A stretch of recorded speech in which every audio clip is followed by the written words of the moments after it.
All right, so today we're taking a deep dive into some really, really fascinating stuff. Oh, yeah. We're talking CIA documents. We're talking about scientific papers. We even have some military reports in here. Really quite the mix. It's quite a mix, and it's all centered around, well, mind matter UFO. and UFOs. Yeah. You ready to get a little weird with this? I think weird is probably just the beginning, honestly. Okay, well, I'm game if you are. Oh, I am. So let's start with something, this phrase kept popping up in a lot of these sources we have. Mm-hmm. The fourth law of logic. Okay. I'm going to be honest with you. It kind of makes my brain hurt. Right. So can you maybe break it down for us mere mortals who don't think in these kind of ways? Well, we think of normal logic as like a light switch, on or off. True or false? True or false, black or white, yes or no. Exactly. And the fourth law of logic says there's this dimmer switch option. Okay. Where things can actually be both true and false at the same time. So it's almost like, think of it like a coin spinning in the air until it lands. Right. It's both heads and tails. Oh, I see. At the same time. I'm kind of seeing it now. Yeah. But, okay, how does this apply, or why does this matter for understanding the mind or thought or any of that? Well, because one of the sources proposes that the mind doesn't just operate by normal rules. Okay. So they're suggesting that it exists in a separate dimension. Like almost like a parallel universe. Okay, so like a separate dimension, but for our thoughts. Right. Okay. Where this fourth law of logic reigns supreme. Are we talking astral projection here? I don't think it's quite the same thing as astral projection. Okay. But it is imagining, our thoughts as actually having their own space. Unbound by the limits of our physical world. Okay, so my brain is a mini multiverse. I mean, in a way, yes. Wow, that's kind of awesome. Yeah, the source even goes so far to suggest that thoughts in the separate dimension could act like particles. And because they're not bound by physical laws, they could potentially move at incredible speeds. Like, how incredible are we talking here? We're talking faster than the speed of light. Way faster. Wait, thoughts moving faster than light? Yeah. Isn't that, that's got to be physically impossible. Well, according to Einstein, nothing with mass can go faster than light. Right. Right, but these sources are saying that thoughts in this other dimension might not have mass. Okay. The way we understand it. So mass as we know it, like in our physical world. In our physical world, right? Doesn't apply. Doesn't necessarily apply. To thoughts in this other dimension. Right. Okay. So they propose that, okay, if light, which is massless, travels at the speed of light, then thoughts could potentially travel at the speed of light cubed. Cubed. Wow. Okay. Yeah, it's like that's fast. It's like the difference between, walking, driving a car, and piloting a spaceship. Yeah. The potential for speed increases exponentially. Exponential. Okay, that's mind-blowing, literally. Yeah. So if thoughts can zip around like that, right, could they actually have an impact on the physical world? That's what these sources are getting at. Oh. They introduced this idea of virtual states. Okay, I'm listening. Virtual states. So think of it like a kind of pre-reality where thoughts and intentions kind of exist before they materialize in our world. So like a blueprint for reality. A blueprint, yeah, that's a good way to put it. Okay, but then how do thoughts in this blueprint, in this virtual state, actually make things happen in the real world? Well, the sources use this analogy, kindling and a spark. Okay. So imagine your thoughts are like this pile of dry kindling just waiting to ignite. All right, I like that. Focused mental energy, that's the spark. The spark. That sets those thoughts into motion and causes events to unfold in the physical world. So the stronger our intentions, the bigger the spark, is that what you're saying? I think that's a good way to think about it. Okay, so that's exciting and kind of scary at the same time. It is. It definitely opens up a lot of questions, especially when you start to consider the idea of a collective unconscious. Okay, now we're getting into some deep waters here. Yeah. But I have a feeling this is where things start to connect to the UFO stuff, right? You're right on track. Okay, I knew it. Because the sources suggest that during periods of intense global stress, like the Cold War? Like the Cold War, exactly. This collective unconscious can become supercharged. Okay. Almost like a boiling pot. Wrong. And this can lead to the emergence of what they call Tolpoids. Tolpoids. Tolpoids. I don't even know what that means. Think of them as thought forms, concentrated bundles of energy and intention that emerge from the collective unconscious. Okay. And the sources propose that these tolpoids might be what people are seeing when they report UFO sightings. Hold on. Are you saying that UFOs could be like collective anxieties made manifest? That's one of the theories they put forward. They're suggesting that the intense fear and paranoia of the Cold War might have caused these thought forms to basically pop out of the collective unconscious Oh, wow. and become visible in our world. So it's not aliens in spaceships, but our own collective anxieties taking shape. It's a pretty mind-bending idea, isn't it? Yeah, that's a whole new level of mind-bending. I like it. Yeah. Well, I'm starting to see why these sources are considered so groundbreaking. They're not just presenting new theories. They're challenging our entire understanding of reality. Right. And we've only just scratched the surface. We really have. These sources also delve into the world of psychotronics, Yes. which is basically the idea that technology can be used to manipulate the human mind. Right. So wait, like mind control. Well, Are we talking science fiction here, or is this something that actually exists? hold that thought, because that's where we're headed next. Okay. We'll unpack this whole controversial world of psychotronics, its alleged capabilities, and how it might connect to both UFOs and the Cold War. This is getting really, really interesting. All right, we'll be back in a flash to dive deeper into this rabbit hole. Sounds good. Don't go anywhere. All right, so welcome back to the deep dive. Yeah.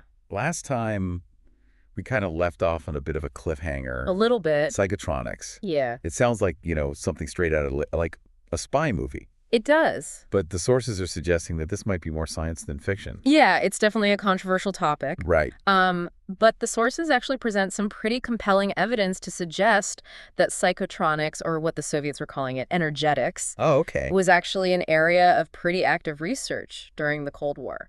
Okay, so then what exactly is psychotronics? Right. Is it mind control? Not necessarily mind control. It's Okay. not like, making people do things against their will. It's more about influencing those virtual states that we talked about earlier. Oh, yeah. Right, that realm where Right. our thoughts and our intentions take shape before they actually manifest in the physical world. Exactly. Okay. So remember that kindling analogy? Yeah. It's like adding lighter fluid to that kindling pile. Okay, so instead of like directly controlling someone's thoughts, Right. it's more about just amplifying certain thoughts Right. or intentions and making them more likely to kind of spark Yeah, make them more likely to spark. Yeah. and influence events in the real world. Exactly. Okay. Yeah, and the sources suggest that this technology could potentially be used for a variety of different purposes. Like what? Some benign Okay. and some not so benign. Like, give me some examples. Well, imagine being able to influence, the outcome of elections, Wow. manipulating financial markets, Wow. or even inciting social unrest. Okay, now that is scary. It's getting into some pretty We're playing with the very fabric of reality here. right. Okay, it's some powerful stuff. I have to ask though. Yeah. How do cattle mutilations fit into all of this? That's where things get really strange. Okay. Because the sources are proposing that cattle mutilations, with their bizarre precision and their seemingly symbolic nature, could be a manifestation of Cold War anxieties kind of bubbling up from the collective unconscious. So remember those tolpoids that we were talking about? Right, those thought forms. But how could collective anxieties about, nuclear war turn into, like, mutilated cows? I know, it sounds like a pretty big leap.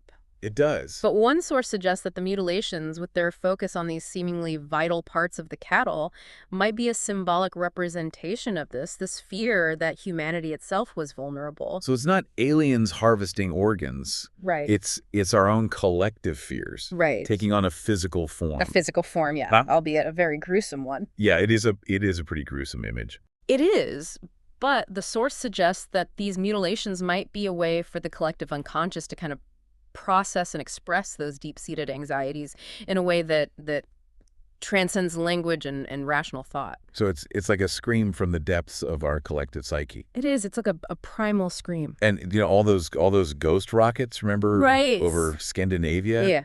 All those flying saucer sightings in the US? Mm-hmm. And this is all happening during the same time period. Exactly. And the sources are pointing out that those unexplained phenomena, along with the cattle mutilations, all seem to cluster around these areas of geopolitical tension Right. during the Cold War. During the Cold War, yeah. It's almost as if the collective unconscious was reacting to this very real threat of global conflict.